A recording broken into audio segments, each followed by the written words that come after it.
Welcome into Dallas Mavericks Today by Chat Sports. I'm your host, Harrison Graham. Didn't get to as many videos last week because, well, NFL free agency kind of took over. But we're back at it here on a Monday. Hope everyone's having a great day. Big game tonight against the Minnesota Timberwolves. Okay, story number one here. Could the Mavs trade for Collin Sexton this off season? This topic kind of started to circulate on the internet over the weekend because if Jalen Brunson were to leave, sign elsewhere in free agency, you do wonder if Sexton's a guy that could emerge as an option for a couple of reasons. One, he was connected to trade rumors before this season started because Cleveland is unlikely to keep him and Darius Garland together long term. The year Garland has had kind of affirms that they're probably going to trade Sexton. Sexton's a good player. I mean, you look at his career numbers, he's a 20-point scorer. Pretty good efficiency, too. 46% from the field, 38% from three. It's not like this guy's a scrub. Now, you'd like to see him more as a playmaker, just over 3 assists per game. So he's kind of a shooting guard in a point guard's body. But at the same time, I mean, 20 points per game is 20 points per game. Those guys don't just grow on trees. I think he would be certainly a fit with the Dallas Mavericks in terms of if you put him next to Luka Doncic and some of these other guys. Now, this kind of comes off the, again, with Brunson, if he were to leave, he's kind of your Brunson replacement. He could start. Dinwiddie could be your sixth man. Sexton's set to be a restricted free agent this summer, so you could, orchestrate some kind of a sign and trade with Cleveland if you wanted to go that route, or you could offer a big offer sheet for Sexton if you want to go that route as well. So I think it's possible. I think it's something to monitor as we shift into the offseason. Now, again, Darius Garland, the year he's having, makes it more clear as to why Cleveland would probably lean toward trading Sexton or letting him go because, A, Sexton's been hurt this year, and B, Garland's become an all-star caliber player. 21 points, 8.5 assists. Good shooter as well. Sexton tore that meniscus back in November and has not played since. You kind of wonder what his future looks like and if it fits in Cleveland. I don't think it does. I think he'll end up playing elsewhere. And like I mentioned earlier, this is a good player. I think an underrated player in Collin Sexton. I liked him coming out of Alabama. He's shown major promise in the NBA. As I mentioned, 20-point scorers don't just grow on trees. Now, in today's NBA, there's a lot more 20-point scorers than there used to be, but the Mavs only have one 20-point scorer, and Luka Doncic. Dinwiddie's been almost that since coming over, but very small sample size. Brunson's 16 points per game, so, if you get 4 more points per game out of that position for a similar price tag, okay, then that's pretty interesting at the end of the day. Now pick one. Who would you rather have if you're Dallas? Type JB for Jalen Brunson. Type CS for Collin Sexton. Let's say the money is equal. Let's say they're both in the $20 million per year range.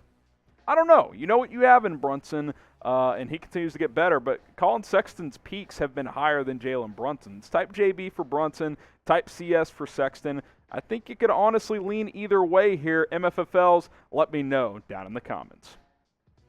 Now, Mavs fans had a meeting with the bosses today, and they were like, hey, good job on NFL free agency last week, but we need more subscribers on our Mavs channel. So they said, hey, get 50 new subscribers today or else. That was the quote at the end, or else. I'm like walking out the door, and they said, oh, by the way, or else. And I'm like, what does that mean? They said, or else. So I'm like, I don't want to find out what that means. So help me out, subscribe. I want to keep doing videos here on Dallas Mavericks Today, and if we get 50 new subscribers, that'll help us continue to do that. Plus, we're less than 200 subs away from 16,000 subs, so if we reach that milestone, then I'll really be in good standing with the bosses upstairs. Help us out, subscribe, free Dallas Mavericks videos throughout the week. Okay, let's go from one trade possibility to another. How about Julius Randle for the New York Knicks? The Mavericks have been linked to him for years. For whatever reason, Rick Carlisle didn't want to bring him into Dallas, but Carlisle's gone. Things change over time. Here's Andy Bailey on Julius Randle saying this, quote, for Dallas, one might think that pairing Randle with Luka would lead to a lot of the same problems he might have with Westbrook. Randle has grown accustomed to dominating the ball, but that'd be a little reason to humor that on a team with Luka. But if the Mavericks used Randle more as a role man or a secondary creator who'd attack closeouts against defenses scrambled by Doncic, his size, athleticism could make him an intriguing weapon. Now, I've always liked Julius Randle. I don't love what I've seen from him this year. The body language has been poor at times. Obviously, he hasn't shot the ball well for the Knicks, and he, of course, got that huge contract this offseason, so that throws into things as well. But he was always a guy I would have liked bringing to Dallas. That's probably changed, though, considering that contract. Now, here's a potential draft night trade idea for Randle. You could send Tim Hardaway Jr., Sterling Brown, and a first for Julius Randle. Is this something you'd be willing to do if you are a Mavs fan? Let me know what you guys think on that in the comments. Now, for me, I don't want Randle's contract. He signed that 4-year max contract before last season, making over $30 million a year. You just got rid of one of those contracts in Kristaps Porzingis, and now you're more trade flexible with these $10 to $20 million contracts. I don't want to use some of those for Julius Randle. I'd rather use those for a proven multi-time All-Star, not just Julius Randle, who was really good last year and had some good years prior to that, but has kind of, fallen off majorly this year in terms of his efficiency and his ability and his leadership. Still like the player, just don't think he's a max player, and that's what his current contract is. So who wins the trade, in your opinion? This one on screen. Type DAL for the Mavericks, type NYK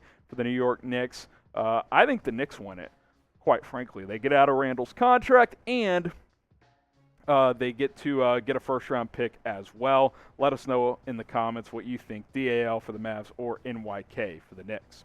Now, Mavs fans, it's starting to warm up a little bit here in Dallas. Thank God. It was a brutal winter for Texas. Chatsports.com/Mavs hoodie, though, is still a place where you can get a hoodie. It's on sale. They're trying to get you guys to take advantage of it. Go check it out today. That link is in the comments. It's in the description of this video. Stay warm. Save it for next winter as well. Chatsports.com/Mavs hoodie. Click the links in the comments and in the description of this video. Okay, big stretch coming up for the Dallas Mavericks. Look, playoffs are upon us. Got about 11 games to go. Here are the next 5 games. Tonight's huge. Got the Timberwolves tonight. Rockets at home as well. Got to beat Houston. That's a must-win. At Minnesota on the 25th as well. That's a big one. The Jazz at home. Lakers at home. Got to be beating the Lakers. Lakers and Rockets are must-wins to me. And then you got to win at least one, if not 2 of those other 3.